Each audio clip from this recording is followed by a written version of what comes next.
So for all our members, the recording will be on our membership portal forever for eternity, and and Kevin will also have it, so he can distribute it to whoever he wants, strangers, his family. So Wonderful welcome, start, Jonathan. Wonderful. yes. So welcome everyone to our monthly Collaborex member workshop. Um, I've been twisting Kevin's arm for a while to try and do another workshop, but he's been busy with something. I'm not sure what. I guess we'll hear about that. So I'm thrilled to have Kevin Perlmutter here. He is Chief Strategist and founder of Limbic Brand Evolution. He works with brand leaders to help them ignite customer interest by understanding and addressing the emotional motivations of the people who their brand is for as a consultant, speaker, and workshop facilitator. I'm so happy to say he's also author of Brand Desire, Spark Customer Interest with Emotional Insights. Kevin, it's all yours. That was great, Jonathan. I felt like I wrote that myself. That was really good. I'm so thrilled you're all here. I love presenting to Collaborex, and it's been a while, so I'm happy to be doing it again. And as Jonathan said, this is all about discovering what matters most so you can attract and retain customers.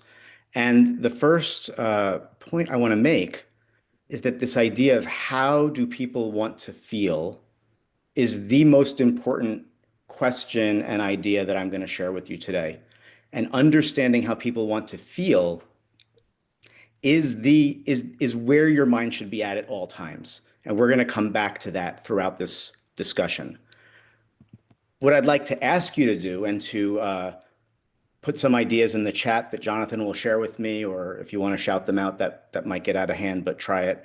What's a brand that had you at hello and makes you feel like you want to experience it again and again? I'd love to get some examples from people who are here.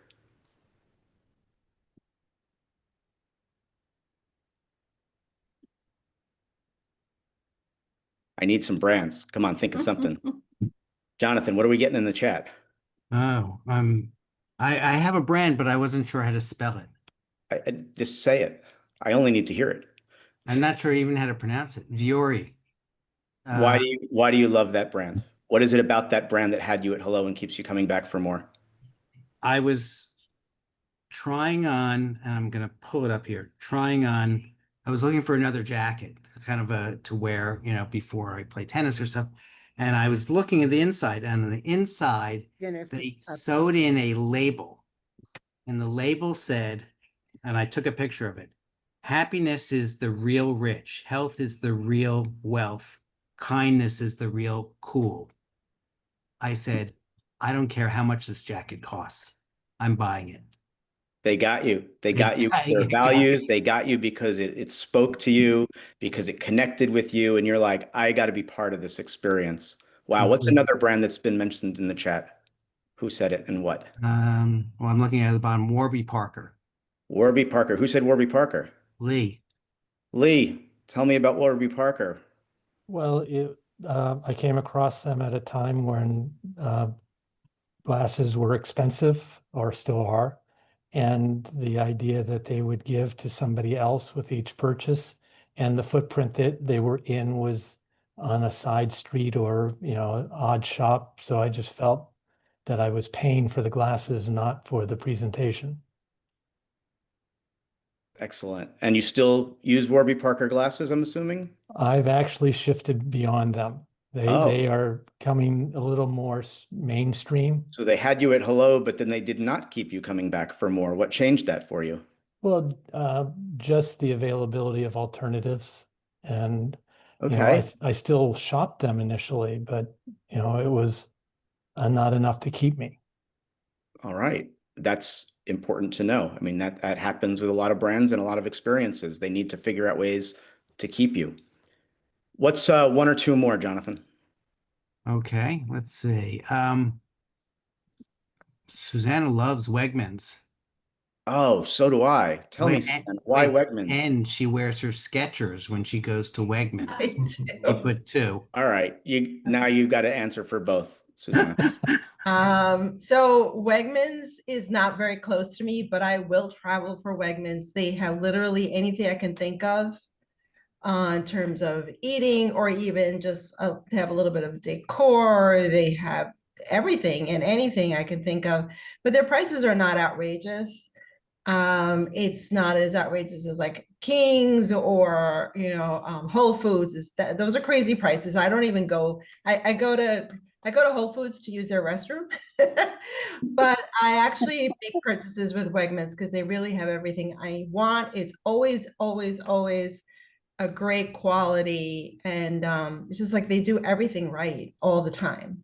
So what I got out of that is that the Whole Foods restroom creates limbic sparks for you. Is that what I heard? Whole Foods means do not walk in there because they will overprice everything needlessly. And Wegmans knows what you really want, what you really need, and what you're really willing to pay. All right, last one, Jonathan. Give me one more good one. Okay. Um, okay, I'm interested in this. John Gates. Yeah. He drinks Coke. Yeah, I think a lot of people do. Some people don't. It's kind of a love it or hate it thing, but Coke to me is nostalgic. And they play on a number of things, like in the movie theater when you're sitting there, Mm, they'll crank up the fizz sound, that the sounds get better. popping of the can open. There's kind of an experience associated with Coke that's related to refreshment in my mind. Yeah. And so it's a satisfying experience from that respect. Yeah, clearly one of the most iconic and valuable brands ever, and they are consistent as can be through the experience, as you mentioned, through sound, through touch, through just culture. Everything about that brand makes it one of the world's best-selling brands ever. So I want to share some brands with you that I am that create limbic sparks for me that keep me coming back for more. And one of them, I'm in Vermont. Ben and Jerry's is a brand that I am 100% um, linked up with in my life. Not just because they have incredible ice cream that is slightly better than Jersey Freeze and Freehold, and you can get anywhere. You don't have to drive to it too far. There is an incredible brand aesthetic with the flavors, the way they name the flavors, with the packaging, with their design, with their consistency.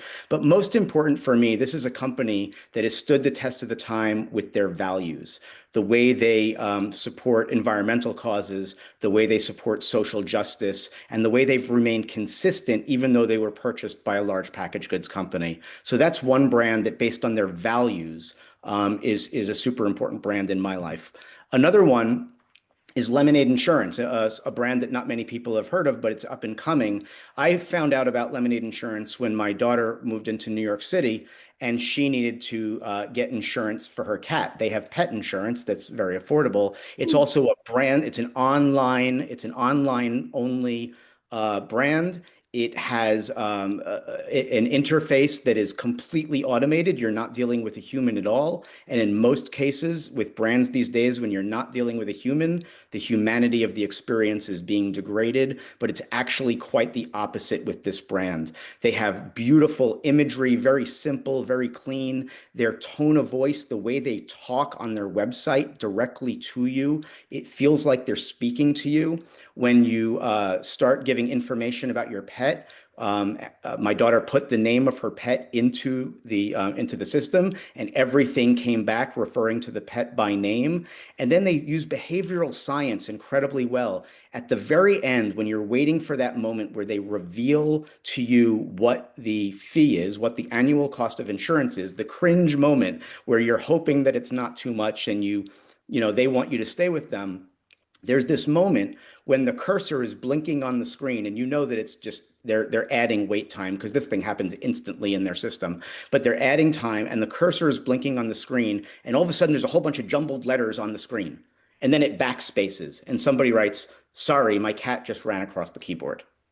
And it's the most endearing moment. And then they go, $800 a year or whatever they said it was. And you're just like, oh, yes, I would have paid more. Like it was such a great experience.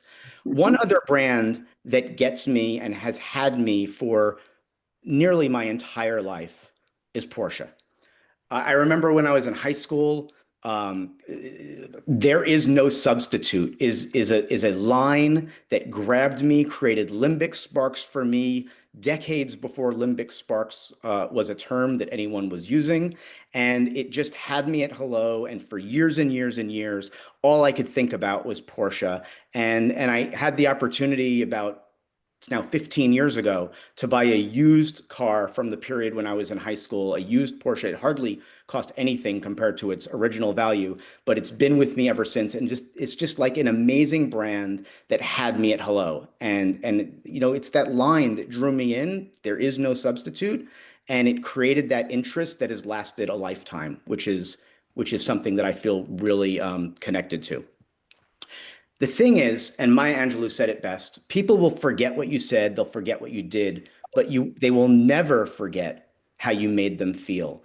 And this line has been inspirational, foundational to the way I think as a brand strategist, to the way I operate and work with my clients, to the way I understand how people are feeling and experiences and how they can feel better and how brands can feel like they were designed with people in mind. Because as you go through experiences, you're not going to remember everything people said. You're not going to remember everything people did, but you will remember how that experience made you feel.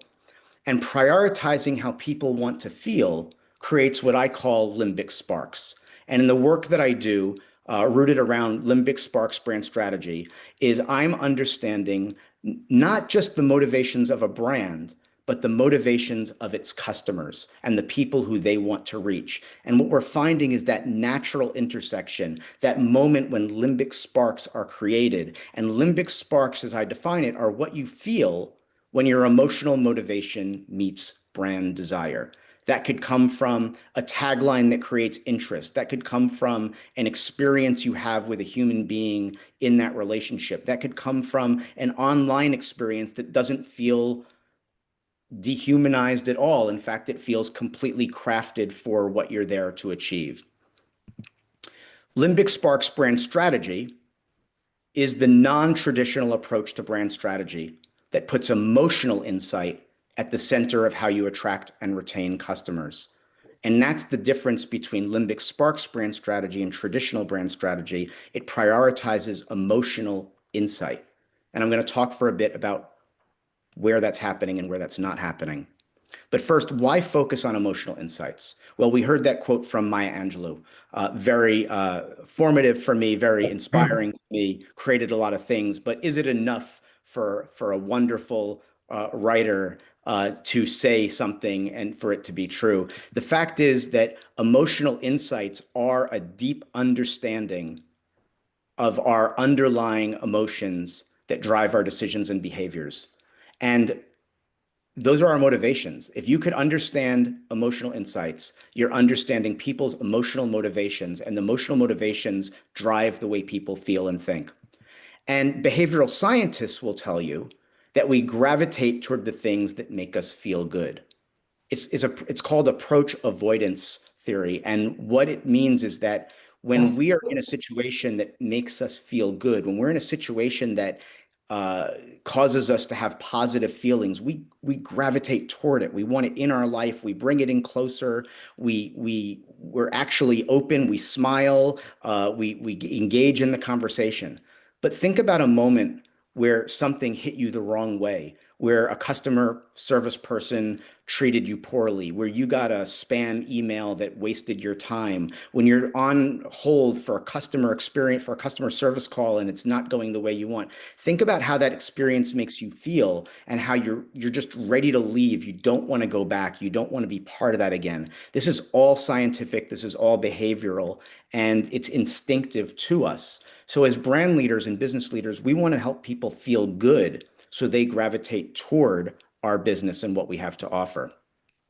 Forrester Research goes a step further with this. They've been doing over a decade of research every single year, and every single year they come back with the same results. Emotion holds the key to achieving customer experience differentiation, and brands that want to break away from the pack should focus on emotion. Emotion is the largest driver of loyalty. And in every industry, how a brand makes people feel has the most impact on loyalty. And this is followed by effectiveness of what you're getting and ease of the experience. How it makes people feel comes first. Still, today, I'm baffled by the fact that most brand leaders ignore or under-leverage all of this understanding of emotional insights and the power that they have to help attract and retain customers. So having a competitive advantage comes from a shift in perspective and approach. And for most of my life, I've been a runner. And as a runner, there are a couple of little tricks and tips that I've learned to help me have a competitive advantage. One is I lengthen my stride. It means that I'm running more distance with every step with very little extra effort. In fact, probably no extra effort. I just train myself to have a longer stride. The other thing is I run the inside of the turns. When you run the inside of the turns, you're actually running less distance than if you're in the middle of the trail or on the outside of the turn. And then lastly, I love hills. I mean, I love hills. Most runners hate hills. But when I'm running uphill, I'm doing it with a smile. I'm having energy because I'm passing people. I'm smiling and giggling a little because I see them struggling. And then when we crest over the top of the hill, instead of recovering and slowing down, I actually use the other side of the hill to lengthen my stride further and bound away from the people who are struggling. It's a mental thing that I've trained myself to do, and it gives me a competitive advantage. And it's probably why I love strategy so much. My days of running probably led me to my career as a brand strategist, thinking of little ways to change the status quo and overcome the limitations of how it's always been done. So I wrote a book. Some of you have heard of it. It's called Brand Desire: Spark Customer Interest Using Emotional Insights. And in this book, I reveal 3 challenges with traditional brand strategy, 3 things that you need to recognize are a problem so that you can shift your perspective and approach and break away from the pack. One is traditional brand strategy is broken. It's stuck in the persuasion era. The persuasion era is when we used to sell things through TV commercials and print ads, and we used to have promises and unique selling propositions and try to convince people that they should buy something. And that's not the world we're living in anymore. It might still work in some ways and in some places, but by and large, we buy things that make us feel good, and we avoid things that are actually causing us challenges in life. Secondly, people care about their own motivations. Nobody cares about your why. I got to be honest with you. What's your why has been lauded by so many people, and it's been promoted, and it's a wonderful idea for leadership. But when it comes to brand strategy, it's been misused and misappropriated. What's your why as a brand strategy is half-baked. Without understanding your audience, without combining it with who's your who, and finding the relevant intersection, it's half-baked. Nobody cares about your why if it's not relevant to them. And the last thing is, most brand leaders don't really know the real reasons why their customers choose their brand. Unless you're talking to your customers, unless you're understanding what matters most to them and why they gravitate toward your experience, you're really not sure. You're selling what you think they want to buy. You're selling what you think are your most compelling proof points and reasons to believe.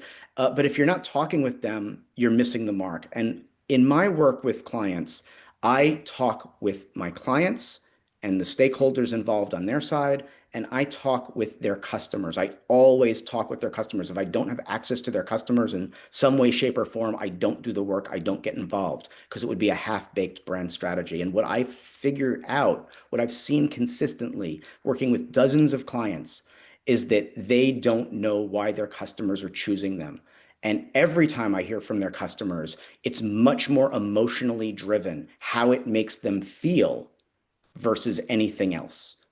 And as brand leaders, we don't necessarily recognize that. We know what we're selling, we know what we have to offer, and we focus on that. And unfortunately, it's missing the mark. So to shift your perspective and approach, It needs to be less about your brand, about the brand. It needs to be less gut instinct on what you think is the right thing to say. It needs to be less rooted in traditional brand strategy, which is full of unique selling propositions and proof points and reasons to believe. And it needs to be more than just your why. What it needs to be is more for the customer, benefits. It needs to include deep curiosity as to what's going on in their lives and what matters to them. And it needs to include benefits and invitations, not unique selling propositions. Unique selling propositions steers you down the path of convincing people. Benefits and invitations is rooted in understanding what they care about and inviting them to get some wherever you are selling it. And proof points and reasons to believe need to be converted to reasons to care. And what's your why needs to be combined with who's your who. When you embrace customer centricity and use emotional insights, you're actually solving two challenges. One is you're fueling business success. You're able to organize what you do as a solopreneur or your entire company with multidiscipline, cross-departmental people involved. You're able to rally everyone around what you understand about customers. You're able to improve your product service offering. You're able to improve your brand messaging. You're able to improve how you innovate. You're able to improve everything you do and say as a brand to be in line with what you understand matters to customers. And when you use customer insights and that happens, your customers feel more connected to your brand. Your customers feel like it was designed with them in mind. Your customers feel like they want to come back for more. And that in turn fuels business success. So these are two things that could happen simultaneously, all driven by customer centricity and emotional insight. Okay. Take a glass of water. There are 3 steps to sparking brand desire. And throughout my book, I go through these in extensive detail. The book is 5 parts. 3 parts are these 3 steps. And they share exactly how you can effectively attract and retain customers. The 3 steps are focus, connect, and evolve. Focus, connect, and evolve. Focus is this idea of insights discovery that I've been talking about. It's about understanding what matters most. It's about having conversations within your organization. It's about having conversations with customers. It's about doing the research you need to do to discover what I call the shared emotional motivation. The shared emotional motivation is not a concept you'll find in traditional brand strategy. It's not something I ever discovered in the years of my career before creating it. But what it is, it's that shared motivation that both the brand and the customer have. It's what they're trying to achieve individually and with each other. It's what the brand has in common with the people who it's for. And if you could identify that shared emotional motivation, that's the first bookend of a brand strategy that allows you to create a benefit and invitation to invite them in to get it. If you don't know what the shared emotional motivation is, then you don't know what you're inviting them in to get. That's the thing. So let me share how this plays out very briefly. When I do insights discovery work, which could involve weeks or months of work with a client, it definitely involves a lot of qualitative research. It could involve quantitative research. There are many ways to go about it, and I share all of those ways, not here, but in another format. I come to a summary at the end. What is the brand motivated by? And what are the customers motivated by? It's a pretty simple chart. And I don't force them together. I'm not saying what is the brand motivated by to sell to customers. I'm saying what do the people at this organization, what is this brand doing in the world to make people's lives better and what drives them and makes them tick every single day? Separately, I want to understand what their customers are doing. What are the customers that they want to reach doing in the world? What are they trying to achieve? And what are they just out there trying to achieve? And when you look at these two things side by side, you can come up with that shared emotional motivation. So one brand that I worked with is the AT&T Performing Arts Center, which is a nonprofit in Dallas. They were actually my first client 6 years ago. And when they started working with me, they said, Kevin, we're a nonprofit in Dallas and we serve all of the community. And we're wondering why our brand, isn't resonating with everyone, why it's not why people don't think it's for them sometimes. And we did some digging and we looked at it, and one of the first gut instincts that I had was, well, your logo seems like it's catering to very wealthy people only, and your tagline is a what's your why statement. Staging the amazing. It's all about you, and that's something we need to look into. So when we did this work together, we learned that the people at the brand are motivated by being a presenter of the performing arts, a gathering place for the whole community, helping people feel welcome and special. They do it for the love of the craft. They love introducing people to the performing arts. I'm not getting that from this just yet. When we spoke with, in fact, in this particular case, we used testimonial quotes that were gathered previously. This was the way we got customer insight, but they were gathered from people all over Dallas, people who went to schools that were subsidized because they couldn't afford performing arts and arts education in their own schools. So this organization helps them. We talked with artists who were getting their first shot on or behind stage working a performance. We talked with families who went to the lawn for concerts or yoga in the park or something like that. And we heard, this place is incredible. I felt welcome and special. I was surprised by all that happens in there. It sparked a new passion. I'm grateful for the opportunity. It's the best thing Dallas has to offer. I can't believe that I could come into a place like this. And what we realized, that the shared emotional motivation was this passion for entertaining experiences. The organization has this passion to bring it to people, and people either have or get ignited with this passion when they discover all that's inside at the AT&T Performing Arts Center. So we shifted their brand idea from staging the amazing to yours to discover. A benefit and invitation that opened their eyes to all there is that's happening there. And interestingly, it changed the entire way the organization went to market. Instead of a line that they were continually trying to pay off that said, we do great things, we are amazing, we have beautiful buildings, they had a line that says, there is so much here for you to discover. Let us tell you about this. Let us tell you about that. Let us tell you about this. It changed the whole perspective of how they wrote copy, because it oriented them around welcoming and discovery as opposed to saying how wonderful things were. The second phase in the process is connect, brand strategy development. And this is about strengthening connections by standing for the emotional benefits that people care about the most, including the brand idea, which is a compelling benefit and an invitation, just like you saw for the AT&T Performing Arts Center. One of the big differences between traditional brand strategy and Limbic Sparks brand strategy is the brand idea or the tagline. In traditional brand strategy, it's a free-for-all, and most of the time it's an about us statement. We do this, we do that.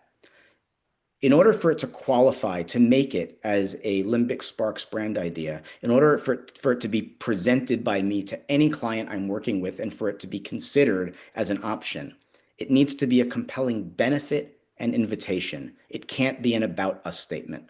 It's a core criteria that separates Limbic Sparks brand strategy from traditional brand strategy. So I worked with a client called Blue Ridge. They are a supply chain management software platform, a SaaS platform that is used by many companies that have warehouses, multiple warehouses, where they have tens of thousands of SKUs on the shelf.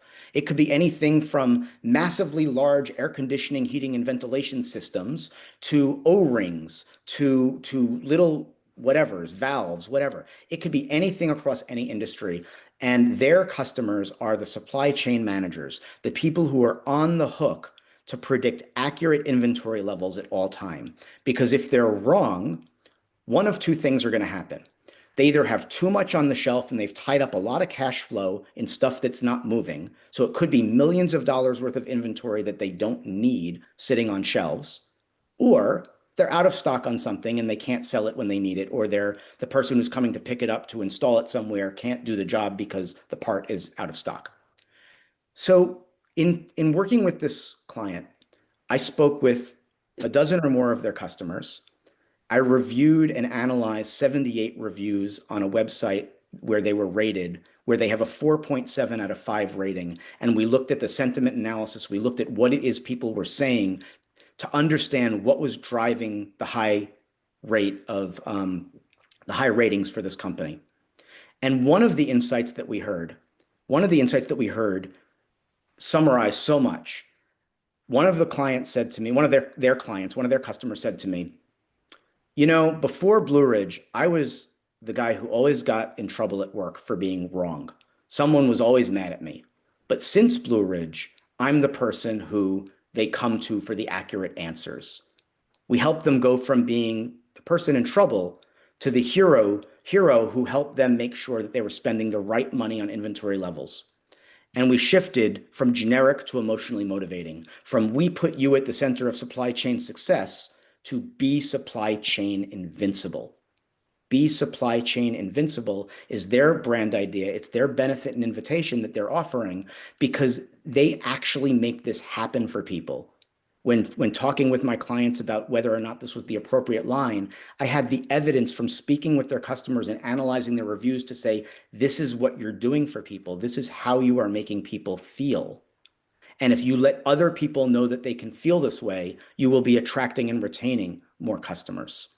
So the core benefits went from intelligent planning insights, integrated planning across your entire organization, business continuity assurance, to very simple concepts that we heard from their customers and that rose to the top, which are eliminate guesswork, maximize inventory performance, and an unmatched partnership. One of the things that this company offers that most of their competitors do not is what they call their lifeline partnership, which is software coaching that comes with being a customer. And 25% of those reviews that I read mentioned Lifeline by name, and it wasn't even part of a question. Evolve. Activating the brand. This is about creating brand expression and experiences to address how people want to feel. It's about taking all that insights discovery work, all that brand strategy work, and turning it into brand messaging and brand experiences and visual identities and sonic identities and all of these other things, doing these things that express how people want to feel. One of the examples that came up earlier was Coca-Cola. I thought it was fantastic. I mean, it's soda. It's sugar, water, and other secret ingredients. But what they do is they help people feel a certain way through their brand expression, through their visual identity, through the sonic identity, through everything that they do. They are crafting a brand experience that helps people feel a certain way that keeps people coming back for more and separates them from the competitors and keeps their product premium priced in the marketplace in their competitive set. One of the companies that I worked with is Scratch Event DJs. It's the largest corporate DJ booking service. They've done thousands upon thousands of events all over the world. And if you're a retail store that wants to have a DJ in every location on Valentine's Day at noon, they could make that happen for you. And what they were saying when they met me was their brand idea was growth through music. All right, some of you know me. I worked at a sonic branding music studio. I led strategy and research and innovation, and I know statistics around what music can do. They are 100% accurate. When you bring music into an environment, it attracts people, it keeps them coming back for more, it does all of these things. But as a brand idea to attract new customers, we realized it didn't accurately reflect why their current customers keep coming back for more. It might work for what music does at the event, but it doesn't work for getting customers to say, I want you to be my corporate DJ booking service. They were talking about the power of music to drive sales, engage customers, and increase brand awareness. And what I learned talking with their clients, their customers, is these are people who have to put on massive events, sometimes multiple locations simultaneously. These events have a million details that have to go right, and they have to be sure it goes right. And when they're working with Scratch Event DJs, they know they're going to get an incredible DJ who's going to be there on time. And every single time they work with them, it is an incredible experience, and it's one less thing they have to worry about. They can go focus on why the catering didn't show up on time. They could focus on other challenges. They could focus on the fact that it rained and this was supposed to be an outdoor event, but they don't have to focus on the DJ. The DJ is there all the time. And we shifted from reasons to believe to reasons to care. Growth through music to curated DJs anytime, anywhere, keeping experiences that keep people coming back for more. On their website, their brand positioning statement actually became their About Us statement. Scratch Event DJs is the go-to resource for DJs anytime, anywhere, making it easy for you to consistently have energizing brand experiences that keep people coming back for more. Their primary benefits: incredible client service, largest DJ network, amazing event experience. And this is how they are attracting and retaining new customers today. ServiceBite, an online, a managed service IT firm that fixes computers and makes sure IT systems are up and running. They are in Westchester, New York, and they have tons of competitors in their own neighborhood. Many companies do this exact thing, and we help transition them from being offering focused to experience focused. Managed service, IT services made simple. We do our thing so you can keep doing yours. And a real funny thing happened when I was working with these guys.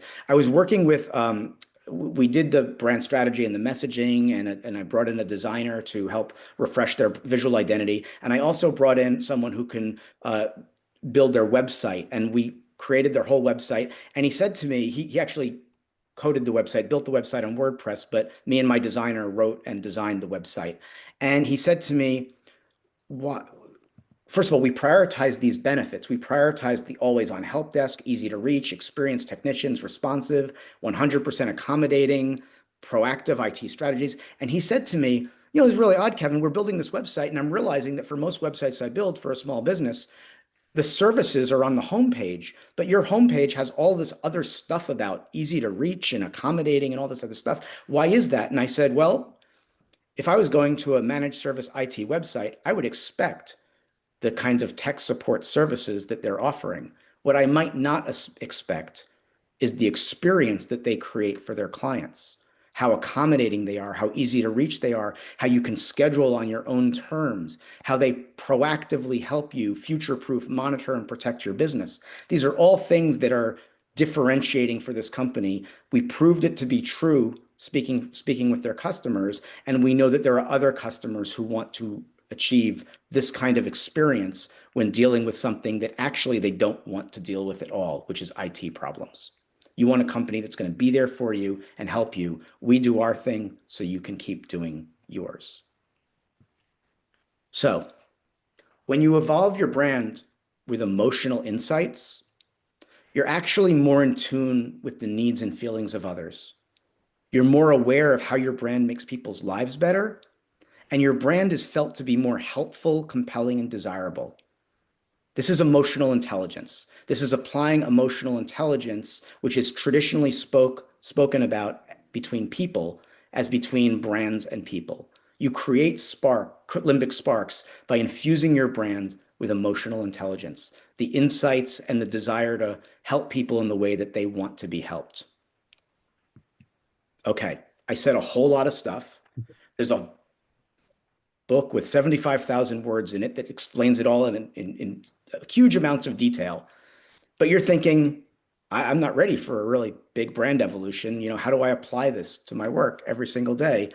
And I'll tell you, it's called Embracing a Limbic Sparks Mindset. And there are 3 questions that you could think about every day and apply to any decision that you're about to make related to your business or your brand. The first question is, what are people's frustrations, unmet needs, and motivations? Identify that in any way you can. Look at your customer reviews, talk with your customers, any way you can. Understand their frustrations, unmet needs, and motivations. Then think about, how do they want to feel? How do people want to feel?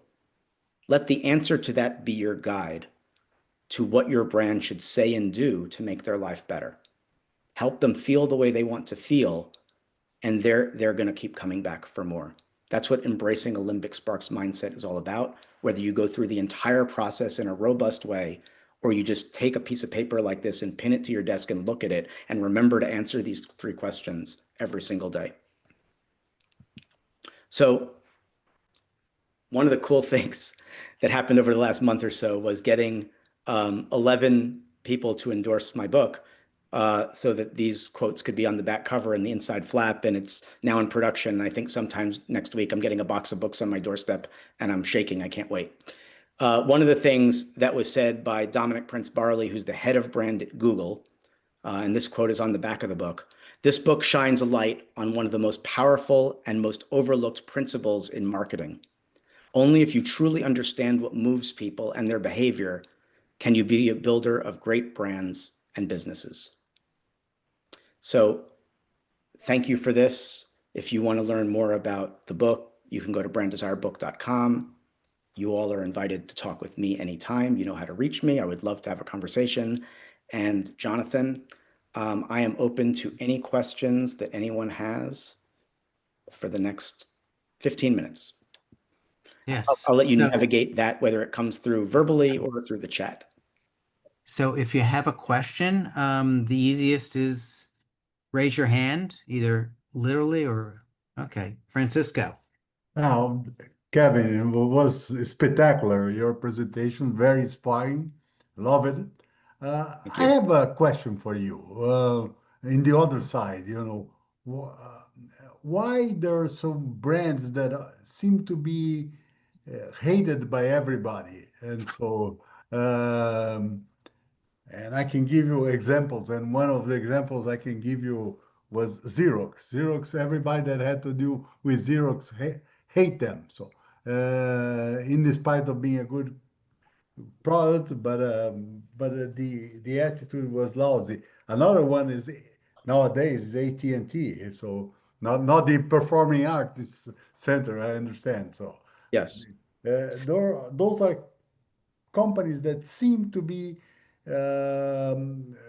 willing to upset customers 100% of the time. So, Yeah, I thank you for that question, Francisco. I can't speak to those two brands specifically, but what I no, can no, tell no. you is that when customers are continually feeling like um, the experience is frustrating, that the brand doesn't seem to care about them, it definitely comes back. And when you have a brand like AT&T, for example, that has millions of customers, probably 40% of the United States is a customer, and if for that brand it's true that there's a high level of dissatisfaction, not only is it going to create a steamroll effect, but it's going to cause a lot of people to not want to engage with that brand if they don't have to. Sometimes we have brands in our lives and we have them begrudgingly. In my hometown, there's only one option for high-speed internet. And calling them is a nightmare. And the second that there's another option, I'm going to probably switch just because I can't stand dealing with that company. When companies, so here's another thing Forrester has said in their research, that there are three things that drive loyalty to a brand. One of them is how it makes you feel. The other one is the ease of the experience. And that's broken down by feeling respected, valued, and appreciated. So when you feel, people want to feel respected, valued, and appreciated in the experience. And when it feels like they don't care about you, like it wasn't designed with you in mind, when it takes way too long to do something very simple, it creates huge customer experience frustration. It goes back to that approach avoidance motivation theory. You don't gravitate toward it, you gravitate against it, you curl up, you get all tense and frustrated, and you dread the experience. And the second you can leave, you will. Hmm. Yeah, it's interesting. Just as the additional comment, I think AT&T does have a good service, but the interacting with them is just horrible. And I feel, and the way I feel is hostage to them. So, Mm. Pierce. Yeah, I have two questions. So, one is from the perspective of a solopreneur. Like, I get like Nike has a brand and all that, but like when you micro size it down to just to a solopreneur, Mhm. are there any things that change, like in your guidance, or any tricks that you might have for solopreneurs as to how you would approach this? It's a great question. Focus, connect, and evolve. And the principles of those three steps are consistent no matter what size brand you are. The difference is the number of customers that you have, and perhaps how deep you need to go to get reliable insights, how many stakeholders are involved and people who need to be involved in the process of the evolution. Um, the scale on which you are making decisions. So if you're a solopreneur and you feel really comfortable with the brand strategy and you know it's better than what you had before and that it's speaking to customers that you want to attract and it's conveying it in a way that's benefit and invitation and you don't have any trademark issues, you can go with it. But if you're a much larger company, you might want to do some quantitative consumer research just to be sure you didn't miss anything because of the scale of the decision and the impact it will have across potentially millions of dollars of media and hundreds of thousands of customers. You might want to be a little bit more sure versus going with your gut on a decision. But the fact of the matter is that when you bring emotional insights into the decisions that you're making, you are so much better off than if you don't, that you often will see something that is going to really connect with people because you have assurance that you've heard from them that this is how they want to feel and how your brand makes their business feel. One of the biggest secrets that I share in the book is that your customers know more about your brand and its benefits than you do. And if you could identify what it is they feel and why they keep coming back for more, you can guarantee that there are more people out there who want those same benefits if you just let them know where to find them.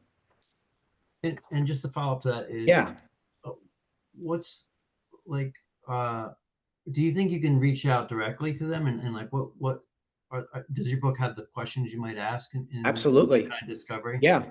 Yes, in the book, in the focus chapters, in the insights discovery chapters, I share very specific questions, and I have a Okay. whole section on how to ask the right questions. Because, for instance, if I was to ask you, if as a brand leader, as an example, Pierce, what's the worst thing about your brand experience? Well, approach avoidance motivation theory will have you curling back in your seat, not wanting to give me a straight answer, and you probably just got a little, heart thump and sweaty when I asked the question. But if I was to say to you, Pierce, what is the one thing you wish you could make better about your customer experience? I'm going to get an answer that you will be happy to share with a smile and that you've been thinking about for a while, and you might think twice about implementing after we're done talking. So I go through not only what questions to ask but how to ask questions so that you're getting answers that tap into the way people are really feeling, as opposed to what they might post rationalize and say because they don't want to say the wrong thing that'll make them look bad. Additionally, there's an entire chapter on research and how to go about conducting research, whether it's qualitative or quantitative, using behavioral science rooted techniques so that you're not using traditional based research to understand people's subconscious emotional instincts, which is an impossible challenge. Thank you. Yeah. You're welcome. Jonathan, who else? You and So me and John. Okay. John. I'm starting with John. Go Jonathan, you can wait. The John and the Jonathans are on the march, I guess. Yeah, I'm going with John. Come Thanks, on, Kevin. John. So You got in line?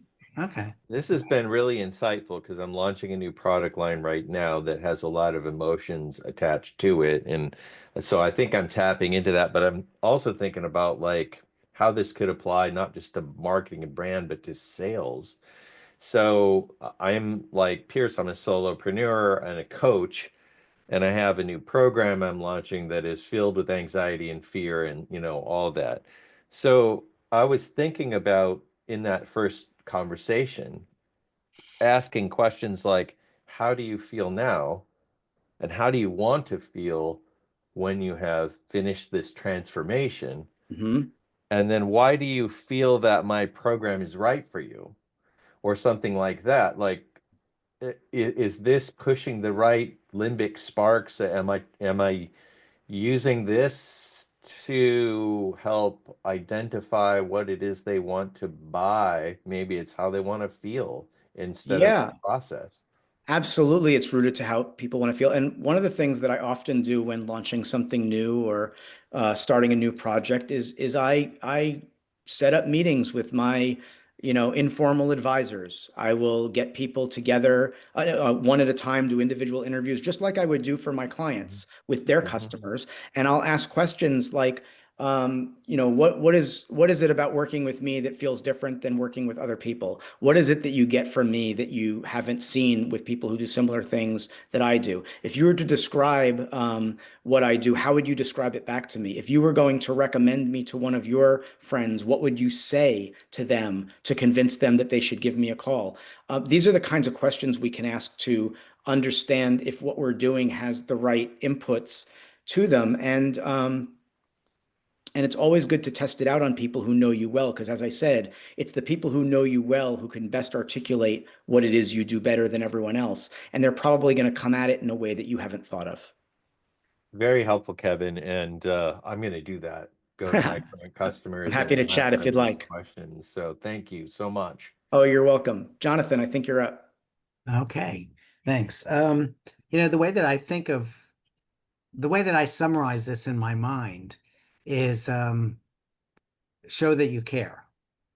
Mhm. If you care enough to know about your customers and what drives them and what their emotions are, it's a reflection of caring, and they see that. But I also look at it as like be a friend to your customers. Act towards them how you act towards friends. You want to find out what's going on with them. How can you help them? It's from, you're looking at it from their point of view. But I'll give you a question. I know there wasn't a question, but I'll throw a question in. What do you think of brands that are constantly saying, "Oh, we care so much, we love you"?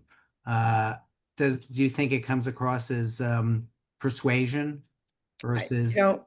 there are a couple ways to look at it. One is, are they delivering that experience? If they are, they probably don't need to say it, but they could reinforce it if they want. But if they're not delivering on that experience, the worst thing you can do is the fastest way to kill a bad product is with good advertising, right? You tell people what you're doing and you don't deliver on it, and they're going to find out and they're going to be gone. So you're setting up a promise that you can't keep. And that's another thing that I do with my clients is I'm 100% sure that when we set up their brand benefit and invitation, that we are conveying something that they are currently doing today, something that they are currently delivering on, feelings they are currently delivering on. I will never take a brand into an area where they're not ready to go, because that will be setting themselves up for making promises they can't keep. Okay, thanks. All right. I have another question if you want to. I do too. So It's in pictures. Francisco, you go first. no, we are solopreneurs, as like you said, and a lot of times we don't have repetitive business. So it occurred to me that how can we leverage that maybe with referrals or whatever. So what do you think about that? Um, I'm sorry, Francisco. So you're asking about how we can. No, so sometimes some of us have business they are not to keep the customer coming back Right. necessarily. Oh, so it's about how do you You know, keep how do you keep getting people to come your way? I mean, that's an entirely a completely 1 hour discussion that we could have okay. anytime. My personal approach, and it just fits with the kind of business I do and the business that I have, is it's all through relationship building and through Mhm. staying in touch with people who I've known for a long period of time, who know the kind of work that I do and come back to me. I've specifically designed my business to not be reliant on a funnel of small projects. So Okay. so that's just by design. If I was running a business that was reliant on a funnel of small projects, I might have another approach to things that is a little bit more specific to that business Okay. challenge. Okay. Thank you. Yeah. So, Kevin, my question is, so you're a business and you have these customers and you want to get some insights on what they're thinking and what motivates them and what drives them. So, you ask them a series of questions and they come back with answers, but I'm always concerned about the accuracy of their responses. Yeah. They're already a customer, they're trying to be nice, they don't want to piss you off. I don't know, it's just our Well, nature. So, it's true. Sometimes you shouldn't be the person asking them, because they'll be more they'll be more candid and more open with with somebody from the outside who is brought in. Whenever I work with my clients and we do these, I do interviews, usually at least 10 or 15 interviews with every client project, maybe more. They always send out a note saying, hey, we're inviting you to participate in this. We want to learn more about ourselves, learn more about our experience. And we've asked Kevin to ask you some questions. He's going to keep the answers, confidential on a respondent level, and he's going to aggregate the answers for us to see a summary of what he's found.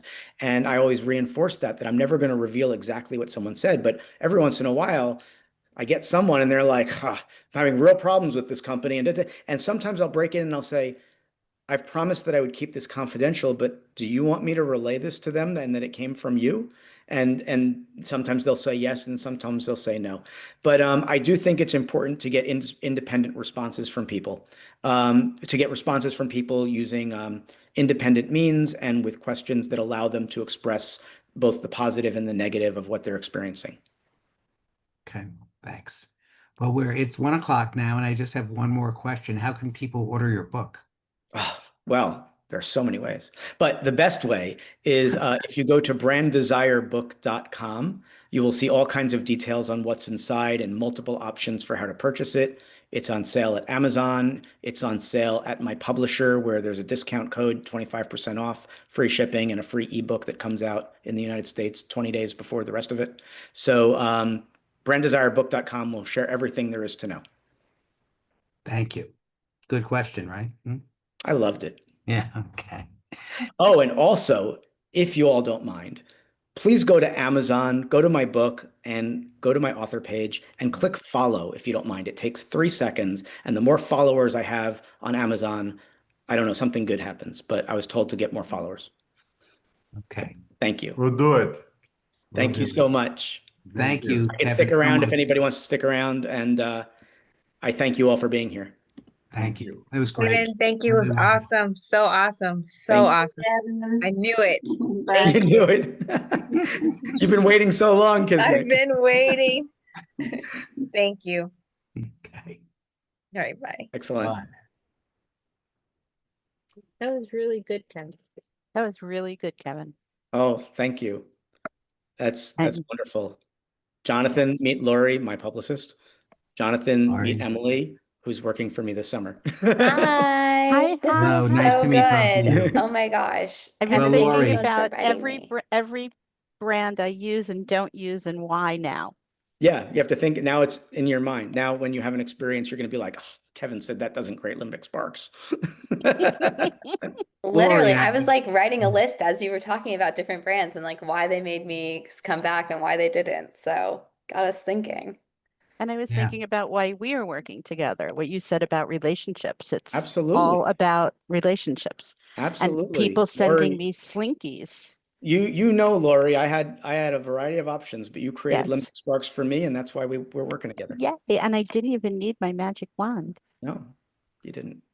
Lori, I think I work for you because I stop strangers in the street and I say, I know this guy, Kevin. If you want to interview him, call Lori and she'll set it up. Yeah. Next time you want to talk to me, Jonathan, can you please go through Lori? I do his scheduling now. My people. I got to speak to my people. Yeah, he has Oh people boy, now. this is getting a little like ego-ish. Not me at all. Not Uh, me at all. But All right, yeah. Jonathan, thank you for this. Thank Oh, you all thank for you so being much. here. it's nice to meet everybody. Great Nice to job. meet you Thank all. you Lori, guys we'll so talk much. whenever you want Yes. really soon. And Emily, we're talking soon. All right. Okay, thanks. See ya. Thank Bye. you. Bye. Okay. Okay, I think that let's see, participants. I think that I don't know. Let me click. Dorin, how do you do this? Click on the, I'm clicking on the arrow on participants. what about the 3 dots? Oh, okay, I'll try that. It's always the 3 dots. No, maybe if I click on okay, the 3 dots on someone's name. Chat, rename, That's how I used to, remove. Here we yeah, go. click. Remember when Ted would always like forget to sign off? Okay. The magic 3 dots. There we go. Thank you. You're welcome. So That was great. wait, let me stop recording. Stop recording.